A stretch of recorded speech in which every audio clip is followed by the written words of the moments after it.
Praise the Lord. Aroma T വിയുടെ എല്ലാ മാന്യ പ്രേക്ഷകർക്കും വേഗം വരുന്ന കർത്താവായ യേശു ക്രിസ്തുവിന്റെ നാമത്തിൽ വന്ദനത്തെയും സ്വാഗതത്തെയും അറിയിക്കുന്നു. അനുഗ്രഹീതവും മനോഹരവുമായ നല്ല നിമിഷങ്ങൾക്കായി കർത്താവിന് സ്തോത്രം ചെയ്യുന്നു. വീണ്ടും ഒരു പ്രാവശ്യം കൂടി പ്രേക്ഷകരോടൊപ്പം ആയിരിക്കുന്നതിൽ ഞങ്ങൾക്ക് വളരെ സന്തോഷമുണ്ട്. ഇന്ന് നമ്മോടൊപ്പം അനുഗ്രഹിക്കപ്പെട്ട ജീവിതാനുഭവവും സാക്ഷ്യവും പങ്കുവയ്ക്കുന്നതിന് നമ്മുടെ ക്ഷണം സ്വീകരിച്ച് നമ്മോടൊപ്പം ജോയിൻ ചെയ്തിരിക്കുന്നത് പ്രിയ വസന്ത നായർ എന്ന് പറയുന്ന സഹോദരിയാണ്.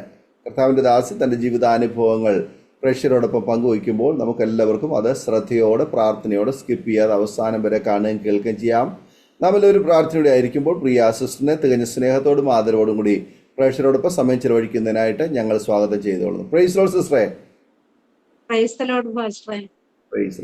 ലോർഡ് സിസ്റ്ററെ. അരോമ ടിവിയുടെ പ്രേക്ഷകരോടൊപ്പം പരിചയപ്പെടുത്തുന്നതിൽ ഞങ്ങൾക്ക് വളരെ സന്തോഷമുണ്ട്. ഒന്ന് പരിചയപ്പെടുത്താമോ? എവിടെ നിന്നാണ് ജോയിൻ ചെയ്തിരിക്കുന്ന? വീട്ടിൽ ആരൊക്കെയുണ്ട്? ദൈവനാമത്തിന് മഹത്വം ഉണ്ടാകട്ടെ. എനിക്ക് ഇങ്ങനെ ഒരു അവസരം ഒരുക്കി തന്ന ദൈവത്തിന്റെ സാക്ഷിയായി നിൽക്കുവാൻ അരോമ ടി വി വഴി ഇങ്ങനെ ഒരു അവസരം ഒരുക്കി തന്ന കർത്തൃദാസൻ പാസ്റ്റർ ദാനിയൽ ജോണിനോടും കുടുംബത്തോടും അതോടെ അരോമ പ്രേക്ഷകരോടും ഞാൻ ദൈവനാമത്തിൽ നന്ദി അറിയിക്കുന്നു. എൻ്റെ പേര് വസന്ത നായർ എന്നാണ്. ഞാൻ പത്തനംതിട്ട ജില്ലയിലെ വടശ്ശേരിക്കര എന്ന ഗ്രാമത്തിലാണ് ജനിച്ചത്.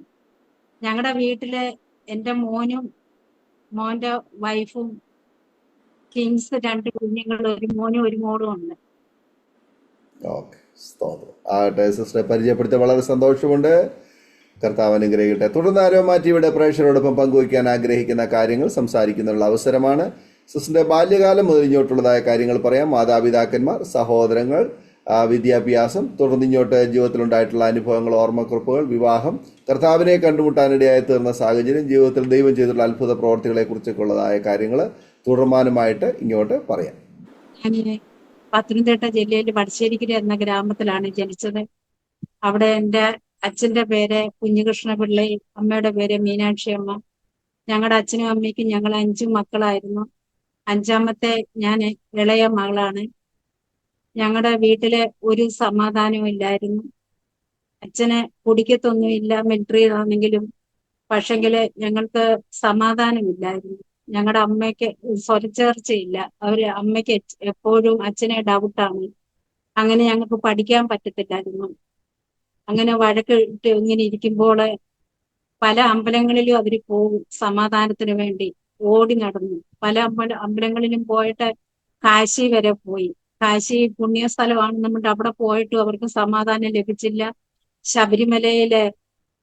ശബരിമലയിൽ ഒത്തിരി വർഷം അച്ഛൻ പോയിട്ടുണ്ട്, എന്നിട്ടും അവർക്ക് സമാധാനം ലഭിച്ചില്ല.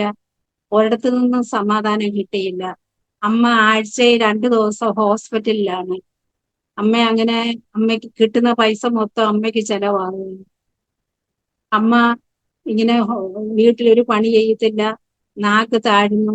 ഇപ്പൊ ഞാൻ ചാവും എന്ന് പറഞ്ഞ് കട്ടിലേ കിടക്കും. രാത്രി കമ്പൗണ്ടറെ വിളിച്ചോണ്ട് അച്ഛൻ വരും. എന്നും ആഴ്ച തോറും ഇങ്ങനെയാണ്. അങ്ങനെ എൻ്റെ ചേച്ചിയാണ് എന്നെ വളർത്തിയത്. എൻ്റെ ചേച്ചി എനിക്ക് അമ്മയ്ക്ക് തുല്യമാണ്. ചേച്ചി ഇപ്പം ബാംഗ്ലൂരിലാണ്, ഇപ്പൊ ന്യൂസിലാൻഡിലാണ്. നേരത്തെ ബാംഗ്ലൂരിലായിരുന്നു. ഇപ്പോ അത് കഴിഞ്ഞ് അങ്ങനെ സമാധാനം ഇല്ലാതിരിക്കെ ഒരു ദിവസം ഞങ്ങളുടെ അച്ഛനെ വിളിച്ചിട്ട് പറഞ്ഞു, അളിയ എനിക്ക് കൃഷി ചെയ്യാന് നിങ്ങളുടെ കണ്ടം ഇങ്ങോട്ട് തരുമോ എന്ന് ചോദിച്ചു. അപ്പൊ അച്ഛൻ പറഞ്ഞു തരാന്ന് പറഞ്ഞു. അച്ഛൻ പറഞ്ഞു 3 വർഷത്തേക്കേ തരത്തുള്ളൂ, അത് കഴിഞ്ഞ് നിങ്ങൾ എനിക്ക് തിരിച്ചു തരണമെന്ന് പറഞ്ഞു. അയാള് ശരിയെന്ന് പറഞ്ഞിട്ട് അയാളെ കൃഷി ചെയ്യാൻ തുടങ്ങി. അയാളെ കൃഷി ചെയ്തിട്ട് 3-1 ഞങ്ങൾക്ക് തരാമെന്ന് പറഞ്ഞിട്ട് അതും തന്നില്ല. അയാള് 4ാമത്തെ വർഷവും കൃഷി ചെയ്തു. 4ാമത്തെ വർഷവും കൃഷി ചെയ്തു. പിന്നെ 5ാമത്തെ വർഷവും കൃഷി ചെയ്തു. 5ാമത്തെ വർഷം കൃഷി ചെയ്ത് തുടങ്ങിയപ്പോ അച്ഛൻ അതൊന്ന് തട്ടിക്കളഞ്ഞു. അന്ന് ഇന്ദിരാഗാന്ധിയുടെ ഭരണഘടന അനുസരിച്ച് പാട്ട വസ്തു ഒരാളുടെ കയ്യിൽ 5 വർഷം നിന്നാൽ അത് അവർക്ക് സ്ഥിരമാകും. അതുകൊണ്ട് അച്ഛൻ ആ കപ്പത്തടിയെല്ലാം തട്ടിക്കളഞ്ഞു. അയാളെ അച്ഛനെ കൊല്ലാൻ വേണ്ടി വന്നു, വഴക്കിട്ടു. ഒരു സമാധാനവും ഇല്ലാതെ അച്ഛൻ ഇങ്ങനെ ഇരുന്നു. എന്നിട്ട് അച്ഛൻ കേസ് കൊടുക്കുമെന്ന് പറഞ്ഞു. അപ്പൊ അടുത്ത വീട്ടിലെ മർത്തോമ്മ അച്ചായൻ ഉണ്ടായിരുന്നു. ആ അച്ചായൻ വന്ന് പറഞ്ഞു, പിള്ളച്ച നിങ്ങൾ കേസിനൊന്നും പോണ്ട, എല്ലാം ശരിയാവുമെന്ന് പറഞ്ഞു. ഇയാള് ആർഗ്യുമെന്റിന് ശേഷം വന്ന് ഞങ്ങളുടെ വീടിന് മേളിൽ വന്ന് ഒരു പിടി മണ്ണ് എടുത്തിട്ട് അയാള് നീയും നിന്റെ കുടുംബവും ഇതുകൊണ്ട് അനുഭവിക്കത്തില്ല എന്ന് പറഞ്ഞ് ശപിച്ചിട്ട് പോയി. അത് കഴിഞ്ഞ് ഒരു മന്ത്രവാദിയെ 6 മാസം കഴിഞ്ഞൊരു മന്ത്രവാദിയെ ഞങ്ങളുടെ വീട്ടിൽ വിട്ടു. മന്ത്രവാദി വന്ന് ഇങ്ങനെ പൂജിക്കാൻ വന്നപ്പം അച്ഛനും അമ്മയും പറഞ്ഞു ഞങ്ങൾക്ക് ഇതൊന്നും വിശ്വാസമില്ലെന്ന്.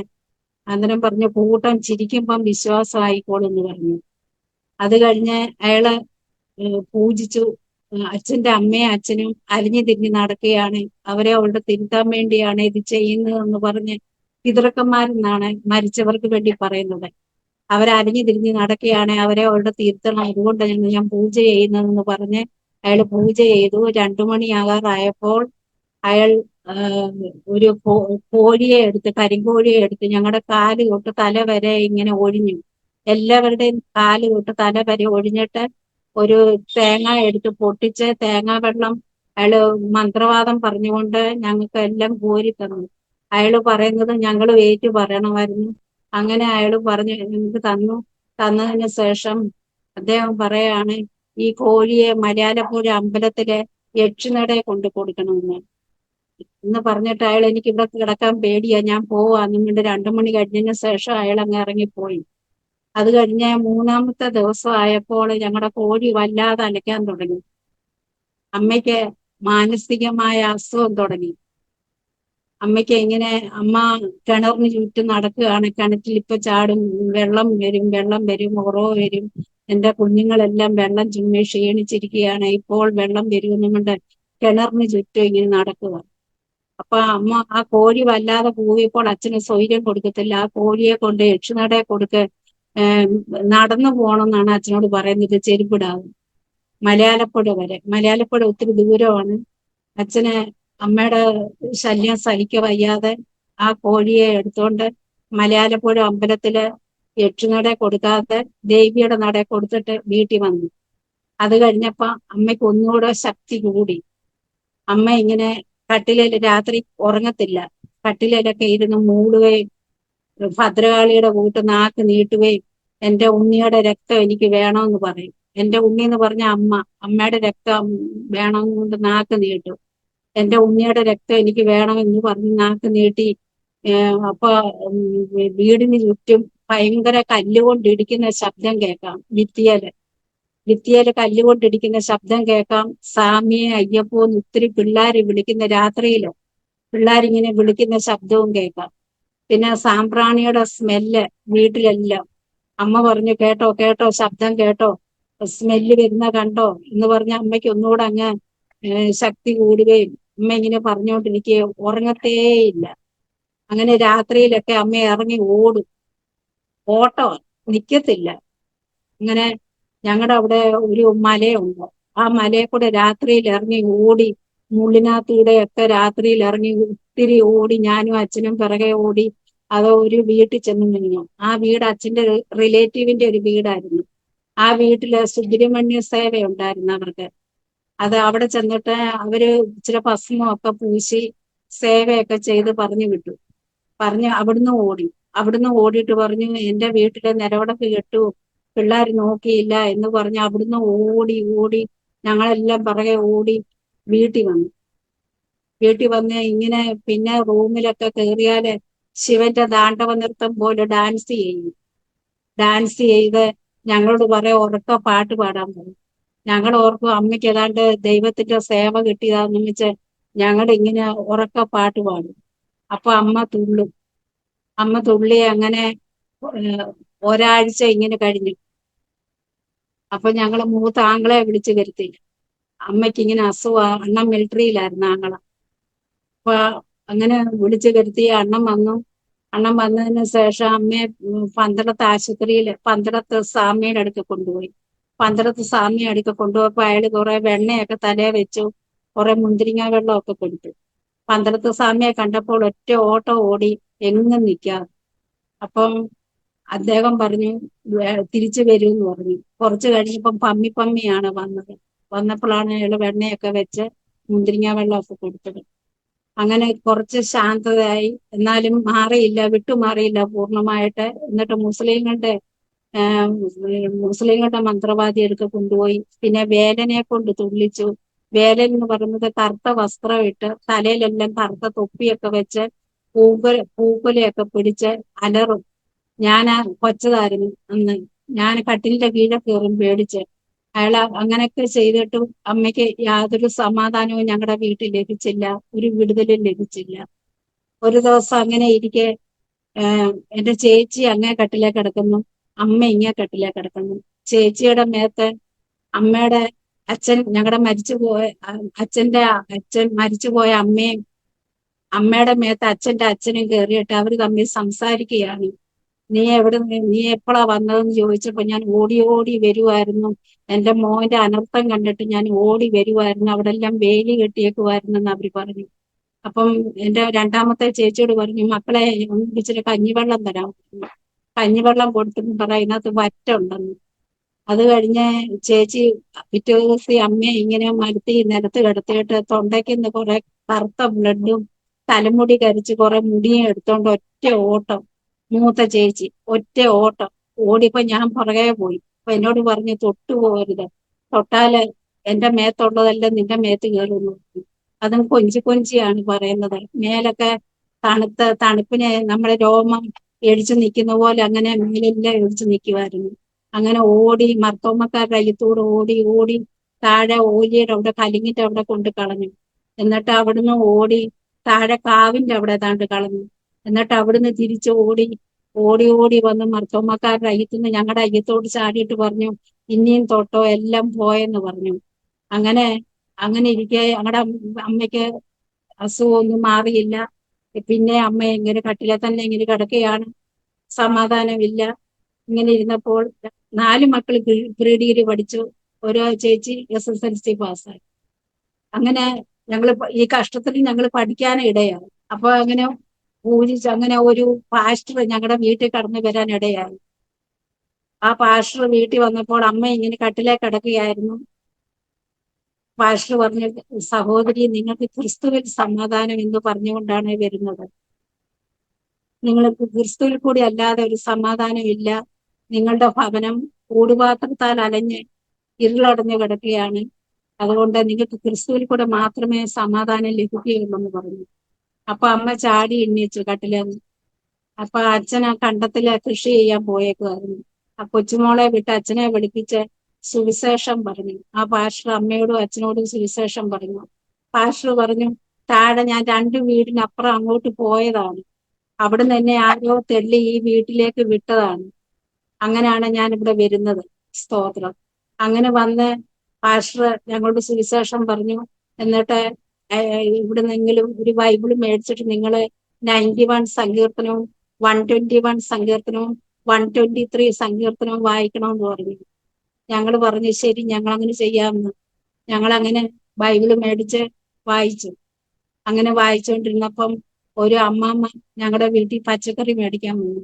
അപ്പം, മോളെ, ഈ ബൈബിളാണോ നിങ്ങൾ വായിക്കുന്നത്? ഇതെങ്ങനെയാ ബൈബിള് വായിക്കുന്നത്? ഞങ്ങൾ പറഞ്ഞു, ഞങ്ങൾ ഇതാ ഇപ്പം വായിക്കുന്നതെന്ന് പറഞ്ഞു. എന്നാൽ ഞങ്ങളുടെ സാറ് വീട്ടിൽ ചുമ്മാതിരിക്കുവാൻ, നിങ്ങൾ ഞങ്ങളുടെ വീട്ടിൽ വാ, ഞങ്ങളുടെ വീട്ടിൽ വന്നാല് ബൈബിള് പഠിപ്പിക്കുന്നു പറഞ്ഞു. ഞങ്ങൾ അന്ന് രാത്രി ഞങ്ങളെല്ലാരും കൂടെ, ഞാനും അമ്മയും അച്ഛനും ചേച്ചിയും കൂടെ അവരുടെ വീട്ടിൽ പോയി. അവരുടെ വീട്ടിൽ പോയി ബൈബിള് പഠിപ്പിച്ചു. അപ്പോസ്തല പ്രവർത്തികളും റോമരും കൊരിന്ത്യരും ഇങ്ങനെ പുതിയ നിയമത്തിലെ എല്ലാം പഠിപ്പിച്ചു. രക്ഷയെ പറ്റി പഠിപ്പിച്ചു. അങ്ങനെ ഞങ്ങളെ ബൈബിൾ ക്ലാസ് കഴിഞ്ഞ് വീട്ടിൽ വരുമ്പം കതവ് തല്ലി തുറന്ന് ഞങ്ങളുടെ ചോറ് കലത്തിലെല്ലാം മണ്ണ് വാരിയിട്ടേക്കുവാണ് ഞങ്ങളുടെ അമ്മാവന്. അമ്മാവൻ കുടിച്ചിട്ട് ചെയ്യുന്നതാണ്, ഞങ്ങള് ചർച്ചിൽ പോകുന്നതുകൊണ്ട്.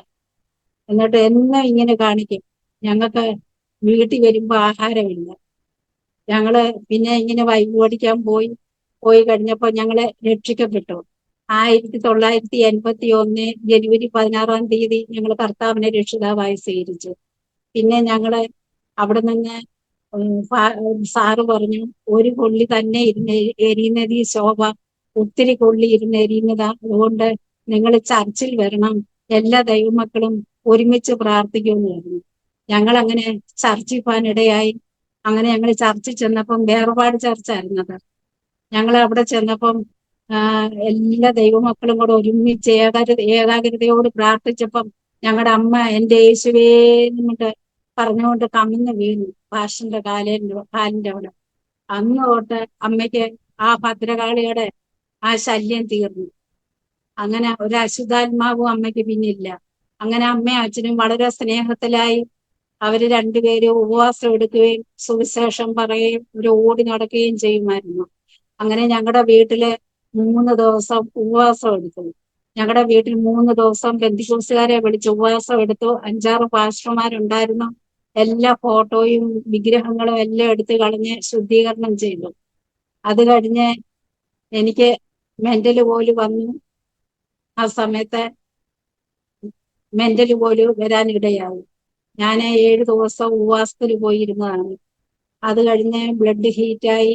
ഞാൻ ഇങ്ങനെ ദർശനമൊക്കെ കാണി. പക്ഷെങ്കിൽ എനിക്ക് അതൊന്നും അന്ന് എനിക്ക് അത്രയും വിശ്വാസമില്ലായിരുന്നു. എനിക്ക് സ്തോത്രം എന്ന് പറയാൻ പറ്റത്തില്ലായിരുന്നു. നാക്ക് കെട്ടിയ അവസ്ഥയായിരുന്നു. അപ്പം അങ്ങനെ അങ്ങനെ ഇരിക്കുമ്പോൾ വീട്ടിലെ ഒരു ദൈവദാസ് ഒരു സിസ്റ്റർ വന്നിട്ട് എന്നോട് പറഞ്ഞു, മോളെ നീ ഇങ്ങനെ ഇരിക്കാതെ നീ എൻ്റെ കൂടെ വാ, ബന്ധിക്കോസി വരാൻ പറഞ്ഞു. അങ്ങനെ ഞാൻ ബന്ധിക്കോസി പോയി. അങ്ങനെ അവിടെ ചെന്ന് എന്റെ മേത്തുനിന്ന് ഭൂതങ്ങളൊക്കെ ഇറങ്ങി. ഞാൻ അമ്മയോട് പറഞ്ഞു, അമ്മേ എന്റെ മേത്തുനിന്ന് ഭൂതങ്ങളൊക്കെ പോയെന്ന് പറഞ്ഞു. അപ്പൊ അമ്മയും അച്ഛനും അത് കാണാൻ വേണ്ടി വന്നു. അപ്പൊ അവിടെ ഒരു പാസ്റ്റർ ഉണ്ടായിരുന്നു. പാസ്റ്റർ പറഞ്ഞു, കാണാൻ വന്നവരും ഉണ്ട് ഇവിടെ. അങ്ങനെ അവർക്ക് വിശ്വാസമായിട്ട് അമ്മയും അച്ഛനും പെന്തിക്കോസിൽ വരാനിടയായി. അങ്ങനെയാണ് ഞങ്ങൾ പെന്തിക്കോസിൽ വരുന്നത്. അത് കഴിഞ്ഞ് ഞങ്ങളുടെ ആങ്ങളെ മിലിറ്ററിയിൽ കടന്നുപോയി. പിന്നെ എന്റെ ചേച്ചി ബോംബെക്ക് കടന്നുപോയി. ചേച്ചി ബോംബെക്ക് കടന്നു പോയപ്പം എനിക്കും ബോംബെക്ക് പോകണം, എനിക്കും ജോലി വേണം. ഞാൻ പ്രീ ഡിഗ്രി കഴിഞ്ഞ് ANM നേഴ്സ് പഠിച്ചു, നേഴ്സിംഗ് പഠിച്ചു. നേഴ്സിംഗ് പഠിച്ചതിന് ശേഷം അച്ഛൻ പറഞ്ഞു എവിടെങ്കിലും ഒരു ജോലി ചെയ്യാൻ പറഞ്ഞു. അന്ന് ജോലിക്ക് വേണ്ടി ബോംബെയിൽ കടന്നു വന്നു. ബോംബെയിൽ കുഞ്ഞിനെ നോക്കണം എന്ന് പറഞ്ഞ് അവര് രണ്ടുപേരും അങ്ങ് ജോലിക്ക് പോകും. ചേട്ടനും ചേച്ചിയും എന്നെ ഇട്ടിട്ട് അങ്ങ് പോകും. എന്നെ ഇട്ടിട്ട് പോകുമ്പോൾ എനിക്ക് ജോലിക്ക് പോകാൻ പറ്റത്തില്ല. 3-4 മാസം അങ്ങനെ കടന്നുപോയി. ലാസ്റ്റില് ഞാന് എന്റെ കയ്യിലിരുന്ന പൈസയും ചേച്ചി മേടിച്ച് തീർത്തു. അപ്പൊ അടുത്തുള്ള ഒരു ആന്റി പറഞ്ഞു, മോളെ ഇവര് നിന്നെ ജോലിക്ക് വിടത്തില്ല, ഇങ്ങനെ കുഞ്ഞിനെ നോക്കാൻ വേണ്ടി ഇങ്ങനെ നിർത്തും, അതുകൊണ്ട് നീ ജോലിക്ക് പോകാൻ പറഞ്ഞു. അപ്പോൾ എന്റെ പൈസയില്ല യൂണിഫോം മേടിക്കാൻ. ഞാൻ എന്റെ കമ്മല് പണയം വെച്ചിട്ട് ചേച്ചി എന്റെ കൂടെ വന്ന ആ സമയത്ത് ഞാൻ ചേച്ചിയോട് പറഞ്ഞു പണയം വെക്കാൻ പോവാന്ന്. അപ്പം ചേച്ചി നിന്ന് 160 രൂപ ഞങ്ങൾക്ക് കിട്ടി പണയം വെച്ച്. 60 രൂപയ്ക്ക് യൂണിഫോം എടുത്തു. ഒരു ഷോർട്ട് സോക്സ് ആണ് എനിക്ക് എടുത്തു തന്നത്. എനിക്ക് എന്നിട്ട് ബാക്കി പൈസക്ക് ചേച്ചിയുടെ മോന് നല്ലൊരു ഷർട്ടും പാന്റും അവിടെ എടുത്തു. അത് കഴിഞ്ഞ് എന്നെ ഹോസ്പിറ്റലിൽ വിട്ടു. ഒരു അങ്കിളിനെ കൂട്ടിയാണ് വിടുന്നത്. ഞാൻ ഒരു മുസ്ലിം ഹോസ്പിറ്റലില് അവിടെ ജോലിക്ക് കയറി. പക്ഷെ അവര് ശമ്പളം തന്നില്ല. അവര് ഭാഷ പഠിക്കട്ടെ എന്ന് പറഞ്ഞു. എന്നിട്ട് എന്നോട് ഊപ്പർ ജാവോ, നീച്ച ജാവോ ഇങ്ങനെയൊക്കെ പറഞ്ഞു. ഊപ്പർ ജാവോ എന്ന് പറഞ്ഞ എനിക്ക് അറിയത്തില്ലായിരുന്നു. ഞാന് താഴെ ഗ്രൗണ്ട് ഫ്ലോറിൽ ഒരു ഡോക്ടറും ഒരു മലയാളി സിസ്റ്ററും ഉണ്ടായിരുന്നു. അവരുടെ അടുത്ത് പോയി നിന്നു. അവര് പറഞ്ഞു, മോളെ നീ ഇവിടെ നിന്നോ, ഇവിടെ നിന്നും പോണ്ടെന്ന് പറഞ്ഞു. അപ്പം ആ മുഹമ്മദ് ഭായി എന്ന് പറഞ്ഞ ഹോസ്പിറ്റലിന്റെ ഓണർ ഒരു നയാ സിസ്റ്റർ വന്നു അത് ഊപ്പർ ജാവോ എന്ന് പറഞ്ഞപ്പോ അവള് ഇവിടെ വന്നില്ലല്ലോ എവിടാന്ന് പറഞ്ഞ് മൗസിയെ പറഞ്ഞു വിട്ടു. മൗസി വന്നിട്ട് എന്നെ വിളിച്ചു. എന്നെ വിളിച്ച് മേളിൽ കൊണ്ടുപോയപ്പം എന്നോട് പറഞ്ഞു, സിസ്റ്ററെ കം ഹിയർ. ഞാൻ അവിടെ ചെന്നു. ഞാൻ ചെന്നപ്പോ എന്നോട് പറഞ്ഞു, this is not school, you are wearing short socks. എനിക്കങ്ങ് നാണക്കേടായി പോയി. അപ്പം അങ്ങനെ ആയി. പിന്നെ അയാൾ 5-6 ഡോക്ടർമാരെ വെച്ച് എനിക്ക് ഇന്റർവ്യൂ എടുത്തു. ഞാൻ ഇന്റർവ്യൂവില് ഹിന്ദിയും ഇംഗ്ലീഷും ഒക്കെ പറഞ്ഞ് പാസ്സായി. എന്നിട്ടും എനിക്ക് ശമ്പളം തന്നില്ല. 2-ാമത്തെ മാസവും ശമ്പളം തന്നില്ല. ഇത്തിരി ജോലി അവിടെ ചെയ്യിപ്പിക്കുമായിരുന്നു. അത് കഴിഞ്ഞ് അങ്ങനെ ഇരിക്കുമ്പോ അന്നമ്മ സിസ്റ്റർ എന്ന് പറഞ്ഞ ഒരു സിസ്റ്റർ എന്നെ കണ്ടിട്ട് വിഷമം തോന്നിയിട്ട് പറഞ്ഞു, മോളെ നീ ഇവിടെ അടുത്തൊരു ഹോസ്പിറ്റലിൽ വേക്കൻസി ഉണ്ടോ, നീ അവിടെ പോകും, ഇവിടെ നിൽക്കണ്ടാന്ന്. എന്നോട് 100 രൂപയും എനിക്ക് എടുത്തു തന്നു. നീ ഫുൾ സ്റ്റോക്കിൻസ് മേടിച്ചോണ്ട് അവിടെ പോകാൻ പറഞ്ഞു. ഞാൻ അവിടെ ജോലിക്ക് വേണ്ടി അവിടെ കടന്നുപോയി. അവരെനിക്ക് എന്നെ സെലക്ട് ചെയ്തു. അവിടെ ജോലി ചെയ്തുകൊണ്ടിരിക്കുമ്പോൾ എന്റെ ആങ്ങളയുടെ കല്യാണം വന്നു. ഞാൻ പിന്നെ നാട്ടിൽ തിരിച്ചു കൊണ്ടുപോയിട്ട് വന്നു. നാട്ടിൽ തിരിച്ചു പോയി 3-4 മാസത്തിന് ശേഷമാണ് പിന്നെ ഞാൻ ബോംബെക്ക് വരുന്നത്. ബോംബെക്ക് വന്ന് ചേച്ചിയുടെ അടുത്തുള്ള ഹോസ്പിറ്റലിൽ ജോയിൻ ചെയ്തു. അവിടെ ഒരു 400 രൂപ മാത്രമേ എനിക്ക് ശമ്പളം ഉള്ളായിരുന്നു. ആ സമയത്ത് ഞാൻ അവിടെ ജോലി ചെയ്തുകൊണ്ടിരുന്നപ്പോൾ ചേച്ചിക്ക് വളരെ എന്നോട് ദേഷ്യം തോന്നി. കുഞ്ഞിനെ നോക്കാതെ ജോലിക്ക് പോകണമെന്ന് പറഞ്ഞു. ഒരു ദിവസം ഞാൻ ജോലി കഴിഞ്ഞ് വന്നപ്പോൾ ചേച്ചിയും ഇല്ല, ചേട്ടനും ഇല്ല, കുഞ്ഞും ഇല്ല വീട്ടില്. ഒരു സാധനങ്ങളും ഇല്ല. തല തോർത്തുന്ന തോർത്ത് പോലും ഇല്ല. പാത്രം തേക്കുന്ന സോപ്പ് പോലും ഇല്ല. എല്ലാം എടുത്തുകൊണ്ട് അവര് ഇവിടുന്ന് കേരളത്തിൽ പോയി. പിന്നെ സാധനങ്ങൾ എവിടെയോ കെട്ടിവെച്ചു. അങ്ങനെ ഞാന് വളരെ ഭാരപ്പെട്ടു. എനിക്ക് ഹിന്ദി ശരിക്കറിയത്തില്ല, ശമ്പളവും അധികം ഇല്ല. അപ്പൊ ഒരു മിലിറ്ററി ക്വാർട്ടേഴ്സിലെ ഒരു റൂമിലാണ് ഞാൻ താമസിച്ചുകൊണ്ടിരുന്നത്. അപ്പൊ അവിടുത്തെ അങ്കിള് ചോദിക്കുക, നിങ്ങളൊരു അമ്മയുടെ വയറ്റിൽ പറഞ്ഞ മക്കളാണോ? ഞാൻ പറഞ്ഞത്. എന്നിട്ട് എന്നോട് പറഞ്ഞു, 400 രൂപ വാടകയാ കൃഷ്ണ തരാൻ പറ്റുമോ എന്ന് ചോദിച്ചു. ഞാൻ പറഞ്ഞു നോക്കാം. അങ്ങനെ ഇരിക്കുമ്പം ഒരു ആന്റി, മത്തായി നൈനാൻ എന്ന് പറഞ്ഞ അങ്കിളിന്റെ ഭാര്യ എന്നെ വന്ന് വിളിച്ചു. എന്നോട് പറഞ്ഞു, മോളെ എനിക്ക് 200 രൂപ തന്നാൽ മതി, ഞാൻ നിന്നെ വീട്ടിൽ നിർത്താമെന്ന് പറഞ്ഞു. അങ്ങനെ അവർക്ക് 200 രൂപ കൊടുത്ത് അവരുടെ വീട്ടിൽ ഞാൻ നിൽക്കാൻ ഇടയായി. അങ്ങനെ നിൽക്കുമ്പോൾ അവിടെ ഒരു പയ്യനുണ്ട്, അവരുടെ ആങ്ങൾ. അയക്ക് നൈറ്റ് ഡ്യൂട്ടി, എനിക്ക് നൈറ്റ് ഡ്യൂട്ടി. അയാൾ എന്നെ കല്യാണം കഴിക്കണം എന്നുകൊണ്ട് എന്റെ പുറകെ ഇങ്ങനെ ശല്യപ്പെടുത്താൻ തുടങ്ങിയപ്പോൾ ഞാൻ അവിടെ നിന്ന് ഒരു തയ്യൽ കേന്ദ്രത്തില് പോയി നിന്നു. തയ്യൽ കേന്ദ്രത്തെ മലയാളികളാണ്. എന്റെ നൈറ്റ് ഡ്യൂട്ടി വരുന്നിടം വരെ ഞാൻ ഉറങ്ങാതെ അവിടെ നിൽക്കുവാണ്. എന്നും ഇങ്ങനെ ആയപ്പം എനിക്ക് ഭയങ്കര ബുദ്ധിമുട്ടായി. ഞാൻ പിന്നെ വേറൊരു ഹോസ്പിറ്റലിലേക്ക് അപേക്ഷിച്ച് അവിടെ എനിക്ക് ജോലി കിട്ടി. അവിടെ നല്ല ജോലി, അക്കോമഡേഷനോട് കൂടി അവിടെ എനിക്ക് കിട്ടി. അത് കഴിഞ്ഞ് അവിടെ നിന്ന് ഞാൻ ജൂബിലി ഹോസ്പിറ്റൽ അന്തേരിയിലോട്ട് മാറി. അവിടെ നല്ല ജോലിയായിരുന്നു. അവിടെ ഇങ്ങനെ ജോലി ചെയ്തുകൊണ്ടിരുന്നപ്പോഴാണ് എന്റെ കല്യാണം നടന്നത്. അങ്ങനെ അവിടെ അങ്ങനെ ജോലി ചെയ്തുകൊണ്ടിരിക്കുമ്പോൾ ഒരു ദിവസം എന്റെ കൂട്ടുകാരിയുടെ ഹസ്ബൻഡിന്റെ ഫ്രണ്ട് ഈ മുരളീധരൻ നായർ എന്ന് പറഞ്ഞ് മുരളിയെ അവിടെ കൊണ്ടുവന്നു. മുരളിയെ അവിടെ കൊണ്ടുവന്ന് എന്നോട് സംസാരിച്ചു. ഞാൻ പറഞ്ഞു, ഞങ്ങൾ ക്രിസ്തുവിലാണ് വിശ്വസിക്കുന്നത്, ഞാൻ യേശുപ്പച്ചനെ വിളിക്കുന്നു എന്ന് പറഞ്ഞു. ഇവരും പറഞ്ഞു, അതൊന്നും സാരമില്ല എന്ന് പറഞ്ഞു. അപ്പം ഞാൻ ഓർത്തു, എന്റെ അമ്മയും അച്ഛനും വാർദ്ധക്യമാണ്, അതും തന്നെയല്ല മതം മാറി, എന്റെ ആങ്ങളെ മദ്യപാനിയാണ്, അപ്പൊ എനിക്കൊരു നല്ല വിവാഹം വരത്തില്ലയോ എന്ന് ഞാൻ ഓർത്തു. അങ്ങനെ ഓർത്തിട്ട് ഞാൻ യെസ് പറഞ്ഞില്ല. അങ്ങനെ ഇരിക്കുമ്പോൾ ചേച്ചിയും ചേട്ടനും, രണ്ടാമത്തെ ചേച്ചിയും ചേട്ടനും ലിഫ്റ്റിൽ കൂടെ വരുന്നു. അവര് വന്ന് എന്നോട് ചോദിച്ചു, ഇതാരാണ്? ഞാൻ പറഞ്ഞു, ഇങ്ങനെ പെണ്ണ് കാണാൻ വന്നിരിക്കുകയാണ്. അവരോട് സംസാരിച്ചു. വ്യാഴാഴ്ച നെരൂരിലേക്ക് വിളിച്ചു, ക്വാർട്ടേഴ്സ് ഉണ്ടെന്ന് കള്ളം പറഞ്ഞു. അങ്ങനെ അവിടെ വിളിച്ചു. അവിടെ ചെന്നിട്ട് ചേച്ചി പറഞ്ഞു, മോളെ ജീവിക്കാൻ പഠിച്ച പയ്യനാണെന്നാ തോന്നുന്നത്, അവന്റെ വീട്ടിൽ എല്ലാ സാധനവും ഉണ്ടെന്ന്. അപ്പൊ ഞാൻ ഓർത്തു, സാരമില്ല, നടത്തിയേക്കാമെന്ന്.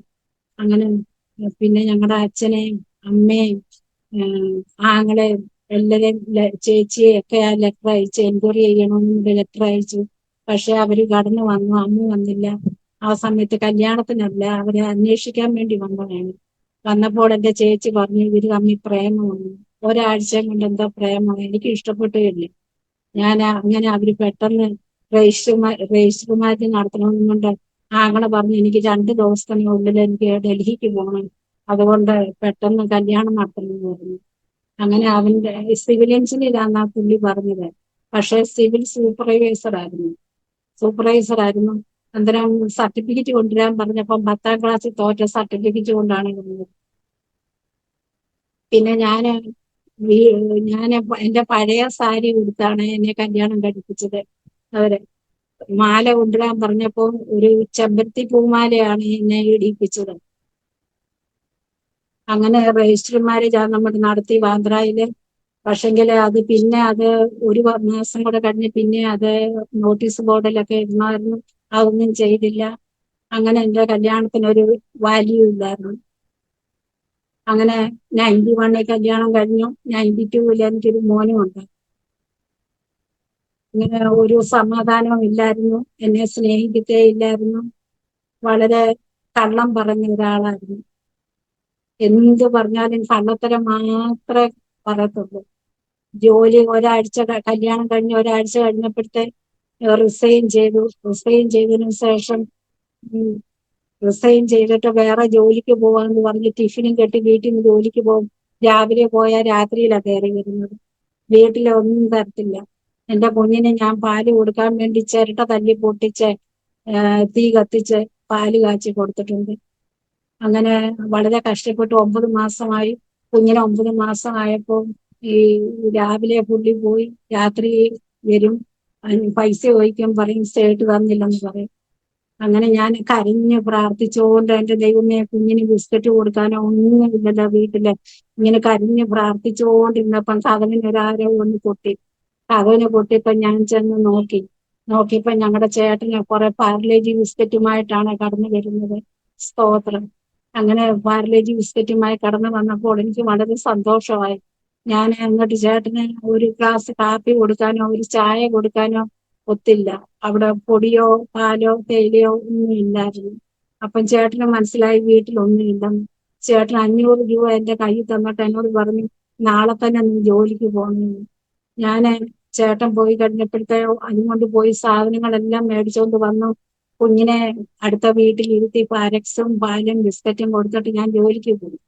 ഞാൻ ജോലിക്ക് പോയി കഴിഞ്ഞ് അവിടെ ചെന്നപ്പം ഇങ്ങനെ ഒരാഴ്ച കഴിഞ്ഞപ്പോ അഡ്വാൻസ് വേണമെന്നുണ്ട് പുള്ളി അവിടെ വന്നേക്കുന്നു. ഹോസ്പിറ്റലില് അഡ്വാൻസ് വേണമെന്ന് പറഞ്ഞാൽ മുന്നേറാൻ മേടിക്കും. അങ്ങനെ എനിക്ക് ശമ്പളം കിട്ടുമ്പം നല്ല ശമ്പളം ഇല്ല. പുള്ളി മുന്നേറെ എല്ലാ അഡ്വാൻസും മേടിക്കും, ജോലിക്കും പോകത്തില്ല. ഇങ്ങനെ വളരെ ഒത്തിരി എന്നെ കഷ്ടപ്പെടുത്തി. ഇങ്ങനെ ആയപ്പോൾ ഞാൻ അച്ഛനോട് പറഞ്ഞു, അച്ഛാ, മുരളിയുടെ കൂട്ടുകാരൻ ഗൾഫിന് പോയി, പെന്തിക്കോസുകാരനാണ്. അതുകൊണ്ട് മുരളി നന്നാവും. പെന്തിക്കോസുകാരനല്ലേ, സൗദിയിലെ കുടിക്കാനും പറ്റത്തില്ല, അവിടെ സ്ട്രിക്റ്റാണ്. അതുകൊണ്ട് മുരളിയെ കൂടെ പറഞ്ഞു വിടാൻ പറഞ്ഞു. അപ്പൊ അച്ഛൻ പറഞ്ഞു, ശരി, അവനെ കൂടെ വിടാം. ശരിയായെങ്കിൽ ശരിയാകട്ടെ എന്നുകൊണ്ട് 45,000 രൂപ അച്ഛൻ നാട്ടിൽ നിന്ന് കൊണ്ടുവന്ന് മുരളിക്ക് കൊടുത്തു. അവനെ ഗൾഫിൽ വിട്ടു. അന്ന് എന്റെ കുഞ്ഞിന് 2 വയസ്സായിരുന്നു. 2 വയസ്സാകാൻ 1 മാസം ഉള്ളപ്പം ഗൾഫിന് പോയത്. പിന്നെ തിരിച്ചു വന്നിട്ടേ ഇല്ല. തിരിച്ചു വന്നത് 9 വർഷത്തിന് ശേഷം അവരുടെ നാട്ടിൽ. എന്റെ അടുക്ക വന്നില്ലായിരുന്നു. അപ്പൊ ഇങ്ങനെ തിരിച്ചു പോയി. 8 മാസം കഴിഞ്ഞപ്പം ഒരു ലെറ്റർ വന്നു, എനിക്ക് ആക്സിഡന്റ് പറ്റി, അറബിയുടെ വണ്ടിയാ ഞാൻ ഓടിച്ചത്, അറബിക്ക് പൈസ കൊടുക്കണം. അപ്പം കൂട്ടുകാരൻ പറഞ്ഞു, പൈസ ഒന്നും കൊടുക്കണ്ട, കള്ളം പറഞ്ഞു. അങ്ങനെ അതും കഴിഞ്ഞ് 8,000 രൂപ എനിക്ക് ആദ്യമായിട്ട് അയച്ചു തന്നു. എന്നിട്ട് പറഞ്ഞു ഇത് അച്ഛന് കൊടുക്കുന്നത്. അത് കഴിഞ്ഞ് 1 വർഷം 2 വർഷം കഴിഞ്ഞപ്പോ 6,000 രൂപ അയച്ചു തന്നു. ഇത് സഞ്ജുമോന് പാസ്പോർട്ട് എടുക്കണം, പിന്നെ ഞാൻ ഗൾഫിന് കൊണ്ടുപോകണം. അതെല്ലാം കള്ളമായിരുന്നു. തരുന്ന പൈസ ചെലവാക്കുകയും ചെയ്യും, ഞങ്ങളെ കൊണ്ടുപോയി. പിന്നെ എന്റെ ആങ്ങളെ എന്നെ ഡൽഹിക്ക് കൊണ്ടുപോയി. നിന്നെ അവിടെ വേറെ കെട്ടിക്കാന്ന് പറഞ്ഞ് എന്നെ അവിടെ കൊണ്ടുപോയി. അവിടെ കൊണ്ടുപോയി ഞാനും കുഞ്ഞും കൂടെ അവിടെ പോയി. കുഞ്ഞിനെ അവിടെ സ്കൂളിൽ ചേർത്ത് LKGയില്. അവിടെയും ഡൊണേഷൻ കൊടുക്കേണ്ടി വന്നു. പിന്നെ ഇവിടെ ബോംബെ 1ാം ക്ലാസ്സിൽ ബോംബെ കൊണ്ടുവന്നു. ബോംബെ കൊണ്ടുവന്നപ്പോഴും ഡൊണേഷൻ കൊടുക്കേണ്ടി വന്നു. പിന്നെ മോനെ 2ാം ക്ലാസ്സിൽ എന്റെ ചേച്ചി അടുക്ക കൊണ്ടുപോയി. ചേച്ചി അടുക്കലും ഡൊണേഷൻ അവിടെയും ആ സ്കൂളിലും ഡൊണേഷൻ കൊടുക്കണം. അങ്ങനെ ഞാൻ ഒത്തിരി ഡൊണേഷൻ കുഞ്ഞിന് വേണ്ടി കൊടുത്താണ് അവനെ പഠിപ്പിച്ചത്. അവനെ CBSE സിലബസിലാണ് പഠിപ്പിച്ചത്. അവൻ നല്ല രീതിയിൽ പഠിച്ച് ദൈവം അത്ഭുതം പ്രവർത്തിച്ചു. എനിക്കാണെങ്കില് മെന്റലായിട്ട് ഞാൻ ഇങ്ങനെ ട്രെയിനിലൊക്കെ പോയിരുന്നാല് ട്രെയിൻ എവിടെ പോവാന്ന് എനിക്ക് അറിയത്തില്ല. പേടി പോകുന്ന കേൾക്കാം. എവിടെ ഇറങ്ങണമെന്നും അറിയത്തില്ല, എവിടുന്ന് കയറണമെന്നും അറിയത്തില്ല. ആൾക്കാർ കയറുമ്പോ ഞാൻ കയറും. പനവേലി വന്ന് ഞാൻ ഇറങ്ങുകയും ചെയ്യും. പനവേലി വന്ന് ഇറങ്ങിയിട്ട് ഞാന് അന്ന് റിക്ഷ പിടിച്ച് വീട്ടിൽ ചെല്ലുമ്പോ അമ്മ കരഞ്ഞുകൊണ്ട് പ്രാർത്ഥിച്ചുകൊണ്ടിരിക്കുകയാണ്, മോള് വരണേന്നുണ്ട്. അങ്ങനെ അമ്മയുടെ പ്രാർത്ഥനയുടെ ഫലമായിട്ടാണ് ഞാൻ വീട്ടിൽ ചെല്ലുന്നത്. അങ്ങനെ ഒരു ദിവസം ഞാൻ ബസ്സിൽ നിന്ന് ഇറങ്ങാതെ ഇങ്ങനെ കുത്തിയിരുന്ന ബസ് ഇറങ്ങാതിരുന്നപ്പോ കണ്ടക്ടർ ചോദിച്ചു, കൊളോബ കഴിഞ്ഞ് ഇറങ്ങുന്നില്ലെന്ന് ചോദിച്ചു. അന്നേരം ഞാൻ നോക്കിയപ്പോ ഒരാൾ പോലും ഇല്ല. ഞാൻ പെട്ടെന്ന് അങ്ങനെ ഇറങ്ങിപ്പോയി. അങ്ങനെ എനിക്ക് മെമ്മറി ലോസ് ആയിരുന്നു. ഞാന് വിക്രോളി പോകാൻ വേണ്ടി ദിനകരൻ ഭാഷന്റെ സഭയിൽ പോകാൻ വേണ്ടി ഇങ്ങനെ വിക്രോളിലോട്ട് പോയി. ഒരു ദിവസം അവിടെ കൗൺസിലിംഗ് ഒക്കെ ചെയ്തു. അവിടുന്ന് എന്നെ പറഞ്ഞ് അവർ വിട്ടു. പിന്നെ വേറെ ദിവസം വരണമെന്ന് പറഞ്ഞു. ഞാൻ പോകാൻ വേണ്ടി കുരുള വരെ ചെന്നു. എനിക്ക് പിന്നെ എങ്ങോട്ട് പോകണമെന്ന് അറിയത്തില്ല. ഞാൻ നോക്കിയപ്പോ ആൾക്കാർ അങ്ങോട്ടും ഇങ്ങോട്ടും ഓടുന്നു. എനിക്ക് വഴി തെറ്റി. ഞാൻ തിരിച്ച് വീട്ടിൽ വന്നു. പക്ഷെ എങ്ങനെ പോയാലും ഞാൻ വീട്ടിൽ തിരിച്ചു വരും. എന്റെ കർത്താവ് എന്റെ കൈ പിടിച്ച് നടത്തിയതുകൊണ്ടാണ് ഞാൻ വീട്ടിൽ വന്നത്. അല്ലെങ്കിൽ ഞാൻ എന്നെ ഈ സ്ഥലത്ത് ഞാൻ പട്ടുപോകുമായിരുന്നു. എനിക്കിങ്ങനെ ഈ മെന്റൽ വന്നപ്പോൾ ഞാൻ ദൈവത്തിന്റെ വാക്യങ്ങളാണ് പറയുന്നത്. ദൈവത്തിന്റെ വാക്യങ്ങൾ ഓർക്കെ പറയും. ഇംഗ്ലീഷിലാണ് അതും പറയുന്നത്. ഇംഗ്ലീഷിൽ അത്ര നോളജ് ഇല്ലെങ്കിലും എല്ലാം ഇംഗ്ലീഷിലാണ് ഞാൻ പറയുന്നത്. അപ്പോൾ അമ്മയൊക്കെ പറയും ഇവള് വയലന്റ് ആവുക, ഇവിടെ ഹോസ്പിറ്റലിൽ കൊണ്ടുപോകണമെന്ന് പറഞ്ഞ് എന്നെ ആ സമയത്ത് അങ്ങ് പിടിച്ചുകൊണ്ട് പോകും. എന്നെ പിടിച്ച് ഹോസ്പിറ്റലിലാക്കി അവര് ഷോക്ക് തരും, എന്നെ കെട്ടിയിടും. എന്നെ കെട്ടിയിട്ട് എന്റെ കൈയൊക്കെ തൊലി പോയിട്ടുണ്ട്, വള കൂട്ടി പുറമോട്ട് പിടിച്ച് കെട്ടിയിട്ട്. ഞാൻ 4-5 ദിവസം കഴിഞ്ഞാണ് കണ്ണു തുറക്കുന്നത്. അങ്ങനാണ് ഞാൻ അറിയുന്നത് ഹോസ്പിറ്റലിലാണ്. അങ്ങനെ എനിക്ക് ഷോക്ക് തന്നെ എന്റെ കൈയും കാലും ഒക്കെ അടിച്ചടിച്ച് ഡെസ്കിലിട്ട് അടിച്ച് എനിക്ക് ഭയങ്കര വേദനയായിരുന്നു. ഞാൻ അങ്ങനെ കരഞ്ഞുകൊണ്ട് രാത്രി ഉറങ്ങാതെ ഈ വേദനയും പൊളപ്പും ഇങ്ങനെ നടന്നപ്പോ എന്റെ കൂടെ യേശുപ്പച്ചനും നടക്കുന്നതായിട്ട് എനിക്ക് തോന്നി. ഞാൻ കുനിഞ്ഞിങ്ങനെ കരഞ്ഞുകൊണ്ട് നടക്കുമ്പോ എന്റെ യേശുപ്പച്ചൻ എന്റെ കൂടെ കുനിഞ്ഞു നടക്കുന്നതായിട്ട് എനിക്ക് തോന്നി. യേശുപ്പച്ചൻ എന്റെ കൂടെ ഉള്ളത് കൊണ്ടാണ് ഞാൻ ഇന്ന് നിലനിൽക്കുന്നത്. എന്റെ ദൈവം അറിയാതായി എനിക്ക് ഒന്നും സംഭവിക്കത്തില്ല. പിന്നെ ഞാന് അത് കഴിഞ്ഞ് മുരളിയെ പിന്നെ അങ്ങ് മറന്നു. ആ ബന്ധം അങ്ങ് ഇല്ലാതാക്കി. ഞാൻ എനിക്ക് മെന്റലാണെന്നൊന്നും പുള്ളിയോട് ഞാൻ പറഞ്ഞില്ല. കാരണം ഒന്നുകൂടെ ഒരു ദേഷ്യപ്പെടുമല്ലോ എന്നോർത്ത് ഞാൻ അവരുടെ അമ്മയ്ക്കൊരു ലെറ്റർ എഴുതി.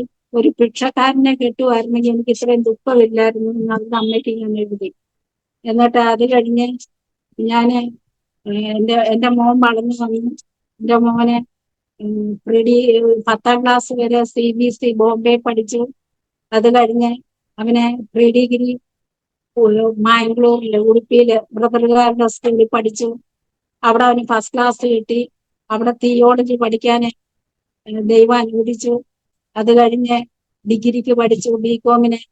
അതിനും അവന് ഫസ്റ്റ് ക്ലാസ് കിട്ടി. അവിടെ അങ്ങനെ ഇരിക്കെ അവനെ സെലക്ഷൻ ചെയ്യാന് അവിടുന്ന് യൂണിവേഴ്സിറ്റി ടാറ്റ TCS യൂണിവേഴ്സിറ്റിയിൽ നിന്ന് ആള് വന്ന് അവനെ സെലക്ട് ചെയ്തു. അങ്ങനെ അവന് ജോലി ലഭിച്ചു. അപ്പോൾ ഞാൻ പറഞ്ഞു, ദൈവമേ, ജഡികമായ പപ്പ അവനില്ലല്ലോ കർത്താവേ, ഞാനും ഇങ്ങനാണല്ലോ. അവന് ഒരു ആത്മീകമായ പപ്പ കർത്താവേ നീയാണ്, നീ അവനെ രക്ഷിക്കണേ എന്ന് പ്രാർത്ഥിക്കുമായിരുന്നു. അങ്ങനെ ആത്മീകമായ പപ്പ യേശുപ്പച്ചൻ അവനെ വളർത്തി. അല്ലെങ്കിൽ അവനെ എങ്ങനെയോ തെറ്റിപ്പായിരുന്നു. കാരണം ചോദിക്കാൻ ആരുമില്ല, എനിക്ക് അസുഖം, മുരളിയില്ല. അങ്ങനെ ആകുമ്പോ എന്നാട്ടും ദൈവം അവനെ നേർവഴിക്ക് കൊണ്ടുവന്നു. നല്ലൊരു കുഞ്ഞാണ് അവന്. അങ്ങനെ അവനെ പിന്നെ അവിടെ ജോലി ലഭിച്ചു. പല ബാങ്കുകളിൽ അവൻ ജോലി തേടി. പിന്നെ അത് കഴിഞ്ഞ് അവൻ ഇവിടെ ബോംബെ വന്നു. ബോംബെയിൽ നല്ല ബാങ്കിൽ ജോലി കിട്ടി. ഇപ്പൊ അവന് ബ്ലാക്ക് റോക്ക് എന്ന് പറഞ്ഞ ബാങ്കില് മാനേജരായി ജോലി ചെയ്യുന്നു. ദൈവം കൊടുത്ത ഇതാണ്. പിന്നെ അവന്റെ കല്യാണം ആണെങ്കിൽ തന്നെ ഒരു പാഷന്റെ മോളെ കൊണ്ടാണ് കെട്ടിച്ചത്. പാഷന്റെ മോൾ MBBS ഡോക്ടറാണ്. പിന്നെ 2 കുഞ്ഞുങ്ങളും അവർക്കുണ്ട്. അവരങ്ങനെ സുഖമായിരിക്കുന്നു. അത് കഴിഞ്ഞ് എനിക്ക് കാൻസർ വന്നു. എനിക്ക് കാൻസർ വന്ന സമയത്ത് ആരും ഇല്ല എന്നെ നോക്കാൻ. മോന് ജോലിക്ക് പോകണം, മോള് ഡെലിവറിക്ക് വേണ്ടി നാട്ടിൽ പോയിരിക്കുന്നു. അപ്പം എനിക്ക് തല കറങ്ങി ഒരു ദിവസം താഴെ വീണു. താഴെ വീണത് അടുക്കളയില് കിച്ചണില് ഒരു കല്ലിന്റെ താഴെയായിട്ടാണ് വീണത്. മയങ്ങിപ്പോയി. ഞാൻ ഉണർന്ന് എണീച്ച് നോക്കുമ്പം ആ കല്ലിന്റെ തൊട്ട് താഴെയായിട്ട് ഞാൻ കിടക്കുന്നു. ആ കല്ല് തലയിടിച്ചെങ്കിൽ തല പൊട്ടിപ്പോമായിരുന്നു. അവിടെയും ദൈവം താങ്ങി. അങ്ങനെ തലകറക്കവും ഛർദിലും അങ്ങനെയൊക്കെ ആയി. ഞാൻ ഹോസ്പിറ്റലിൽ ചെന്ന് പരിശോധിച്ചപ്പോ എനിക്ക് ക്യാൻസർ ആണെന്ന് പറഞ്ഞു. ബ്രസ്റ്റ് ക്യാൻസർ വന്നു. ഞാൻ അങ്ങനെ അവിടെ ഓപ്പറേഷൻ ചെയ്തു. പിന്നെ ഒരു കീമോ പറഞ്ഞു. 6 കീമോയാണ് അവർ പറഞ്ഞത്. 15 റേഡിയേഷൻ ആണ് പറഞ്ഞത്. ഒരു കീമോയ്ക്ക് 32,000 രൂപയാണ്. ഞാന് അങ്ങനെ ഒരു കീമോ ചെയ്തപ്പോ തന്നെ എന്റെ തലയിലെ മുടിയെല്ലാം പൊഴിഞ്ഞു പോയി.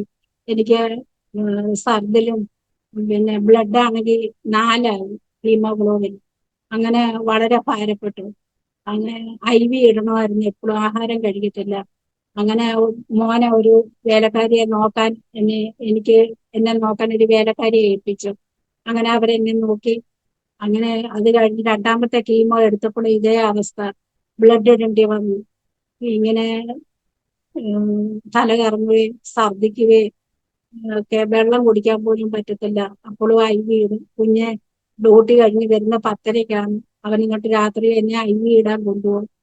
അങ്ങനെ അത് കഴിഞ്ഞ് 3ാമത്തെ കീമോ എടുത്തപ്പോഴും ഇതേ അവസ്ഥ. അങ്ങനെ ഞാൻ പറഞ്ഞു, മോനെ, ഇനി ഞാൻ കീമോ എടുക്കത്തില്ല, ഇനി ദൈവം എന്നെ സൗഖ്യമാക്കും. ദൈവത്തെ കൊണ്ട് അസാധ്യമായിട്ട് ഒന്നുമില്ല എന്ന് പറഞ്ഞ് ദൈവം എന്നെ സൗഖ്യമാക്കി. ഇപ്പോൾ എനിക്ക് ക്യാൻസറും ഇല്ല, ഒന്നുമില്ല. എന്റെ ദൈവം എന്നെ അത്ഭുതം രോഗികൾക്ക് വൈദ്യൻ എന്റെ കർത്താവായിരിക്കാൻ ദൈവത്തെ ഞാൻ സ്തുതിക്കുകയാണ്. 1 കൊരിന്ത്യർ 2:9 പറയുന്നത് പോലെ തന്റെ തന്നെ ദൈവം എന്നെ സ്നേഹിക്കുന്നവർക്ക് ഒരുക്കിയിട്ടുള്ളത് കണ്ണ് കണ്ടിട്ടില്ല, ചെവി കേട്ടിട്ടില്ല, ഒരു മനുഷ്യന്റെ ഹൃദയത്തിൽ തോന്നിയിട്ടില്ല. അതുപോലെ ദൈവം എന്നെ അത്ഭുതം വഴി നടത്തി. പിന്നെ അത് കഴിഞ്ഞ് ക്യാൻസർ എല്ലാം മാറി.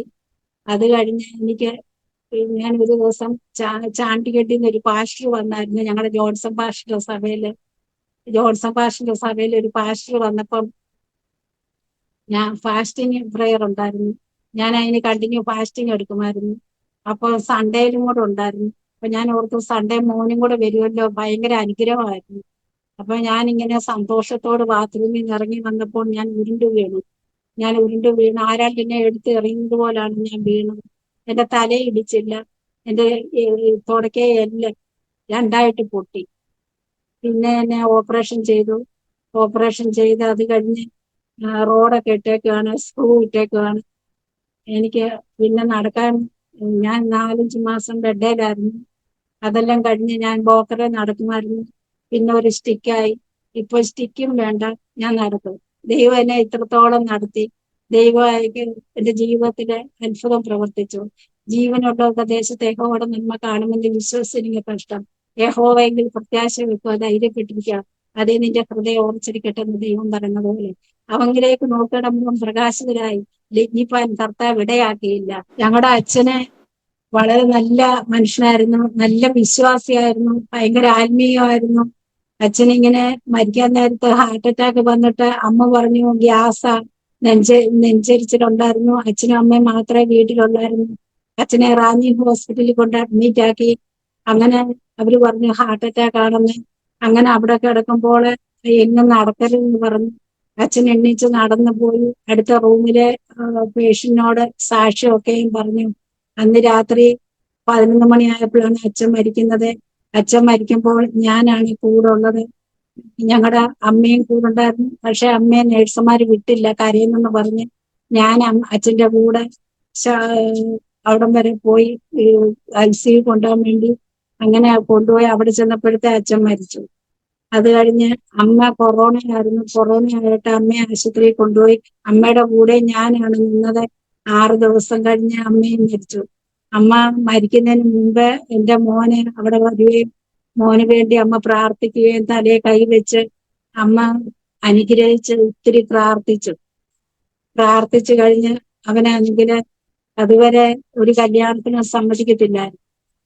അമ്മ പ്രാർത്ഥിച്ചു കഴിഞ്ഞ് അത് കഴിഞ്ഞ് വീട്ടിൽ വന്ന് അമ്മ മരിച്ചു. അത് കഴിഞ്ഞ് മോന് ബാംഗ്ലൂരിൽ നിന്ന് ബോംബെക്ക് വരാൻ ഇടയായി. അങ്ങനെ ഇരിക്കുമ്പോഴാണ് അവന്റെ കല്യാണം വരുന്നത്. ഞാൻ സൺഡേ സ്കൂളിൽ പോകുമായിരുന്നു. ബ്രദർ അസംബ്ലിയിൽ നിൽക്കുമ്പോൾ സൺഡേ സ്കൂളിൽ പഠിക്കാൻ പോകുമ്പോൾ അവിടെ പ്രത്യാശ, സ്നേഹം, വിശ്വാസം എന്ന വാക്യങ്ങളൊക്കെ തരും. അവത്തെ കുറിച്ച് പ്രസംഗിക്കണമായിരുന്നു. അന്ന് ഞാൻ അങ്ങനെ പ്രസംഗിക്കുമായിരുന്നു. അവിടെ കുരീച്ചൻ ഉപദേശി എന്ന പാസ്റ്ററാണ് ഞങ്ങളെ സൺഡേ സ്കൂൾ പഠിപ്പിച്ചത്. അങ്ങനെ ഒരു ദിവസം ഞാൻ മടിച്ച് വീട്ടിൽ ഇരുന്നു. ഞാൻ സൺഡേ സ്കൂളിന് പോകുന്നത് 2 മണി 3 മണിയോട് അടുത്തപ്പോൾ ഞാനൊരു ഉറക്കെ ഇടിമുഴങ്ങുന്ന പോലെ ഒരു ശബ്ദം കേട്ടു. ജഡരക്തത്താൽ അല്ല അല്ല, ഇങ്ങനെ ഒരു ശബ്ദം കേട്ടു. അത് ഞാനും റിപ്പീറ്റ് ചെയ്യുക, അല്ല അല്ല. അമ്മ ഓടി വന്നു. എന്താ മോളെ നീ ഇങ്ങനെ പറയുന്നത്? ഞാൻ പറഞ്ഞു ഞാൻ ഇങ്ങനെ ഒരു ശബ്ദം കേട്ടു, അത് ദൈവമാണ്, നീ ചർച്ചിൽ പോവാത്തോണ്ടാ, നീ ചർച്ചിൽ പോണെന്ന് പറഞ്ഞു. എനിക്ക് പിന്നെ പേടിച്ച് എന്നും സൺഡേ സ്കൂളിന് പോകുമായിരുന്നു. അത് കഴിഞ്ഞ് വേറൊരു ദിവസം ഇങ്ങനെ വീട്ടിൽ ഞാൻ ഇങ്ങനെ വീട്ടിൽ ഇരുന്നപ്പം ഇവിടെ കുഞ്ഞുങ്ങളൊക്കെ ഉണ്ട്. കുഞ്ഞുങ്ങളുടെ കല്യാണം കഴിഞ്ഞ സമയമായിരുന്നു.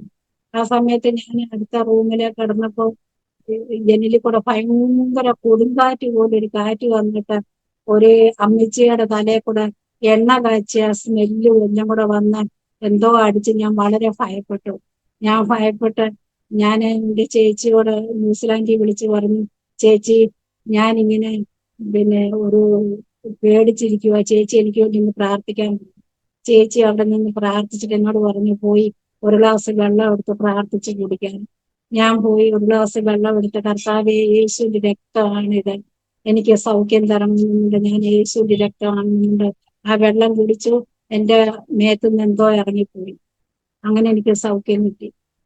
ഇത്രയും പറയാൻ ആരോമ TV വഴി എനിക്ക് അവസരം ഒരുക്കി തന്ന പ്രിയ കർത്തൃദാസൻ ദാനിയേൽ ജോൺ ഭാഷനോടും കുടുംബത്തോടും ആരോമ TV പ്രേക്ഷകരോടും ഞാൻ കർത്തൃനാമത്തില് നന്ദി അറിയിക്കുന്നു. ആമേൻ.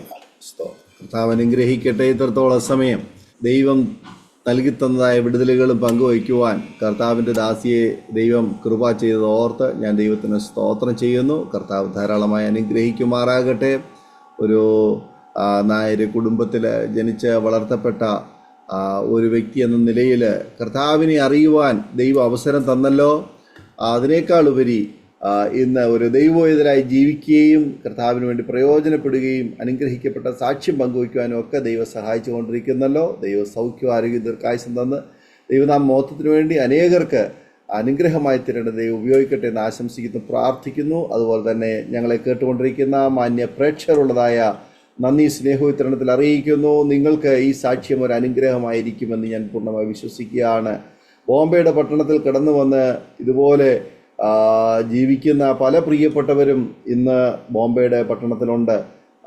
സമാനതകളില്ലാത്ത വിഷയങ്ങളുടെ നടുവിലൂടെ കടന്നു പോകുന്ന പ്രിയപ്പെട്ടവർ സമൂഹത്തിൽ നമുക്ക് കാണുവാൻ തക്കവണ്ണം കഴിയും. എല്ലാവരെയും ഒന്നും നമുക്ക് പരിചയപ്പെടുവാനോ അവരെ സഹായിക്കുവാനോ ഒരുപക്ഷെങ്കിൽ കഴിഞ്ഞു എന്ന് വരികയില്ല. പല സന്നദ്ധ സംഘടനകളും പല വ്യക്തികളും ഇങ്ങനെയുള്ള പ്രിയപ്പെട്ടവരെയൊക്കെ ചേർത്ത് നിർത്തുകയും സഹായിക്കുകയും അവരെ കരുതുകയും ചെയ്യുന്നുണ്ട് എന്നുള്ള കാര്യം വിസ്മരിക്കുന്നില്ല. പ്രിയ കർത്താവിൻ്റെ ദാസി പ്രിയ ആൻറ്റിയുടെ ജീവിതത്തിൽ താൻ കടന്നുപോയ വേദനകൾ, അതിൻ്റെയൊക്കെ നടുവിൽ ചില ദൈവമക്കൾ, ദൈവസഭ, സമൂഹത്തിലെ പ്രിയപ്പെട്ടവരൊക്കെ അവരെ സഹായിക്കുവാൻ തക്കവണ്ണം ഇടയായി തീർന്ന ഒരു ഘട്ടത്തിൽ ജീവിതത്തിലേക്ക് കടന്നു വന്ന, സഹായിയായി കടന്നു വന്ന, ജീവിത പങ്കാളിയായി കടന്നു വന്ന പ്രിയപ്പെട്ട വ്യക്തി പോലും തക്ക സമയമായപ്പോൾ ഉപേക്ഷിച്ച് പോകുവാൻ ഇടയായി തീർന്നു. എന്നാൽ ദൈവം അവിടെയും കൈവിട്ടില്ല. ദൈവം ആമേനെ കൂടെയിരുന്നു. ഇന്നും വഴി നടത്തുന്ന ഓർത്ത് സ്തോത്രം ചെയ്യുന്നു. മാനസിക രോഗിയായും കാൻസർ രോഗിയായും പലവിധമായ അപകടങ്ങളും പ്രയാസങ്ങളും ഒക്കെ നേരിട്ടു. എങ്കിലും അതിൻ്റെയൊക്കെ നടുവിൽ ദൈവം നിർത്തിയിരിക്കുന്നു. അത്ഭുതകരമായ ഒരു സാക്ഷ്യം, അനുഗ്രഹിക്കപ്പെട്ട ഒരു സാക്ഷ്യമാണ് നമ്മൾ കേട്ടത്. അത് ദൈവം വിശ്വസ്തനാണ്. ഈ ദൈവത്തെ അറിഞ്ഞതുകൊണ്ടാണ് ഇന്നും ജീവിക്കുന്നത് എന്നാണ് ഞാൻ വിശ്വസിക്കുന്നത്. ഒരുപക്ഷെങ്കിൽ ഈ ദൈവത്തെ അറിയുവാൻ കഴിയുമായിരുന്നില്ല എങ്കിൽ തീർച്ചയായിട്ടും ഒരുപക്ഷെങ്കിൽ ഇന്ന് ജീവിച്ചിരിക്കാൻ പോലും സാധ്യത കാണുന്നില്ല. അതുപോലെ ഗുരുതരമായ പല സാഹചര്യങ്ങളിലൂടെ പ്രിയദാസി കടന്നു പോകാനിടയായി തീർന്നല്ലോ. നമുക്കൊരു നിമിഷം പ്രാർത്ഥിക്കാം. ദൈവസന്നിധിയിൽ ഏൽപ്പിച്ചു കൊടുത്തുകൊണ്ട് പ്രാർത്ഥിക്കാം. നമ്മുടെ കണ്ണുകളെ അടയ്ക്കാം, ഹൃദയങ്ങളെ ആകുലമാക്കാം. ആമേൻ. സ്തോത്രം. എല്ലാ പ്രിയപ്പെട്ട ഒരു നിമിഷം പ്രാർത്ഥിച്ചാട്ട്. സ്തോത്രം, സ്തോത്രം. നാം ഒരുമിച്ച് സ്തോത്രം ചെയ്ത് പ്രാർത്ഥിച്ചുകൊണ്ടിരിക്കുമ്പോൾ പ്രിയ കർത്താവിൻ്റെ ദാസി അരോമ TVയുടെ പ്രേക്ഷകർക്ക് വേണ്ടി ചുരുക്കം വാചകങ്ങൾ നമ്മെ പ്രാർത്ഥിക്കും. സ്തോത്രം, സ്തോത്രം. Hallelujah, hallelujah, hallelujah. ഞങ്ങളെ സ്നേഹിക്കുകയും പരിപാലിക്കുകയും ചെയ്യുന്ന സ്വർഗീയ പരമപിതാവായ ദൈവമേ, എന്റെ പൊന്നെ യേശുപ്പച്ച, ദൈവത്തിന്റെ പാദപീഠത്തിലേക്ക് ഞങ്ങൾക്ക് ഒരുമിച്ച് എന്റെ കർത്താവിന്റെ സന്നിധിയിൽ ആരോമ TV വേണ്ടി കടന്നു വരുവാൻ ദൈവം സഹായിച്ച ഈ വലിയ അവസരത്തെ ഓർത്ത് ദൈവമേ, ഞാൻ ദൈവത്തിന് നന്ദി പറയുന്നു, സ്തുതിക്കുന്നു. എന്റെ ദൈവമേ, അനേകർ എന്നെ കേട്ടവര്, എന്നെ ശ്രവിച്ചവര്, കർത്താവേ സ്തോത്രം, ഹല്ലേലൂയ. എന്റെ ദൈവമേ, ജീവനുള്ള ദൈവത്തെ കാണുവാന്, അവർക്കത് അനുഗ്രഹമായി തീരുവാന് ദൈവമേ, ദൈവമേ, ദൈവം ഇടയാക്കുമാറാണമേ എന്ന് പ്രാർത്ഥിക്കുന്നു. എന്റെ കർത്താവേ സ്തോത്രം, ഹല്ലേലൂയ. അനേകം ഭൂതം ബാധിച്ചവരെ എന്ത് അസുഖമായാലും എല്ലാം മാറ്റിത്തരുവാൻ കഴിവുള്ള ദൈവമാണ് എന്റെ ജീവനുള്ള ദൈവം. എന്റെ യേശു അല്ലാതെ വേറൊരു ദൈവമില്ല. എന്റെ യേശു അന്ധകാരത്തിൽ പ്രകാശിക്കുന്ന കർത്താവായിരിക്കാൻ സ്തോത്രം. നീ പ്രകാശമായിരിക്കാൻ സ്തോത്രം യേശുപ്പച്ച. നീ ഞങ്ങളെ ഇത്രത്തോളം നടത്തി കാത്തു പരിപാലിച്ചു. എനിക്ക് സാക്ഷ്യം പറയാൻ ദൈവം എനിക്ക് ശക്തി തന്നു, ബലം തന്നു. നന്ദിയോട് സ്തോത്രം. കർത്തൃദാസനെ ആരോമ TVയിലെ കർത്തൃദാസൻ പാസ്റ്റർ ദാനിയേൽ ജോൺ നന്ദി അറിയിക്കുന്നു. അവരെയും ദൈവം കാത്തു രക്ഷിക്കുകയും സഹായിക്കുകയും ചെയ്യണം. എല്ലാം ഞങ്ങൾക്ക് വേണ്ടി ജീവൻ പഠിച്ച എന്റെ പൊന്നെ യേശുവിന്റെ നാമത്തിൽ താഴ്മയെ അപേക്ഷിക്കുന്ന കൃപയോട് കേൾക്കുന്നതാണ്. ആമേൻ, ആമേൻ, ആമേൻ, ആമേൻ. ഇത്രത്തോളം സമയം ജീവിതാനുഭവവും സാക്ഷ്യം പങ്കുവയ്ക്കുവാൻ സമയം വേർതിരിച്ച കർത്താവിൻ്റെ ദാസിയുള്ളതായ നന്ദി സ്നേഹം അറിയിക്കുന്നു. കർത്താവ് ധാരാളം അനുഗ്രഹിക്കട്ടെ, സൗഖ്യം ആരോഗ്യം ദീർഘായുസ്സും തരട്ടെ എന്ന് ആശംസിക്കുന്നു, പ്രാർത്ഥിക്കുന്നു. അതുപോലെ തന്നെ ഞങ്ങളെ കേട്ടുകൊണ്ടിരുന്ന പ്രേക്ഷകരുള്ളതായ നന്ദി, സ്നേഹം അറിയിക്കുന്നു. നിങ്ങൾക്ക് ഈ സാക്ഷ്യം അനുഗ്രഹമായി തീർന്നുവെങ്കിൽ നിങ്ങളുടെ പ്രിയപ്പെട്ടവർക്കും സുഹൃത്തുക്കൾക്കും ഒക്കെ ഷെയർ ചെയ്ത് കൊടുക്കും, അവരും കേൾക്കട്ടെ, അനുഗ്രഹിക്കട്ടെ. അതുപോലെ തന്നെ നിങ്ങളുടെ വലിയ അഭിപ്രായങ്ങളും നിർദ്ദേശങ്ങളും കമൻറ്റ് ബോക്സിൽ രേഖപ്പെടുത്താവുന്നതാണ്. നിങ്ങൾക്കൊരു പ്രാർത്ഥനാ വിഷയമുണ്ടെങ്കിൽ, അതുപോലെ ഞങ്ങളുമായി ബന്ധപ്പെടുവാൻ ആഗ്രഹിക്കുന്നെങ്കിൽ സ്ക്രീനിൽ കാണുന്ന വാട്സപ്പ് നമ്പറിൽ ഞങ്ങളെ അറിയിക്കൂ. ഞങ്ങൾ നിങ്ങൾക്ക് വേണ്ടി പ്രാർത്ഥിക്കാം. അടുത്ത അനുഗ്രഹിക്കപ്പെട്ട ഒരു സാക്ഷ്യവുമായി വീണ്ടും കാണുമ്പോഴേയും എല്ലാ പ്രിയപ്പെട്ടവർക്കും good bye. God bless you all. Amen. ഓർമ്മയുടെ മനോരഥത്തിൽ മായാത്ത ഓർമ്മയ്ക്കായി അരോമ മാട്രിമോണിയിൽ നിന്നും ജീവിത പങ്കാളിയെ കണ്ടെത്തൂ. നിങ്ങൾ ഒരു ക്രിസ്തീയ ജീവിത പങ്കാളിയെ അന്വേഷിക്കുകയാണോ? അതോ മക്കൾക്ക് അനുയോജ്യമായ ഒരു തക്ക തുണയ്ക്ക് വേണ്ടി പ്രാർത്ഥിക്കുന്ന വ്യക്തിയാണോ? എങ്കിൽ അരോമ മാട്രിമോണി നിങ്ങൾക്ക് വേണ്ടിയാണ്. ഇന്നു തന്നെ സൗജന്യമായി രജിസ്റ്റർ ചെയ്യൂ. അരോമ മാട്രിമോണിയുടെ പ്രത്യേകതകൾ: രജിസ്ട്രേഷൻ തികച്ചും സൗജന്യം. ലോകത്തെവിടെയുമുള്ള അനുയോജ്യമായ ക്രിസ്തീയ ജീവിത പങ്കാളിയെ തിരഞ്ഞെടുക്കാം. വിവാഹം നടക്കുന്നതുവരെ സർവീസ് ലഭിക്കുന്നു. ഏറ്റവും ചെറിയ പാക്കേജുകളും തിരഞ്ഞെടുക്കാം. അരോമ മാട്രിമോണി നിങ്ങൾക്കായി ഒരുക്കുന്നു വിവാഹം പരമാനന്ദം. Email aroma matrimony2020@gmail.com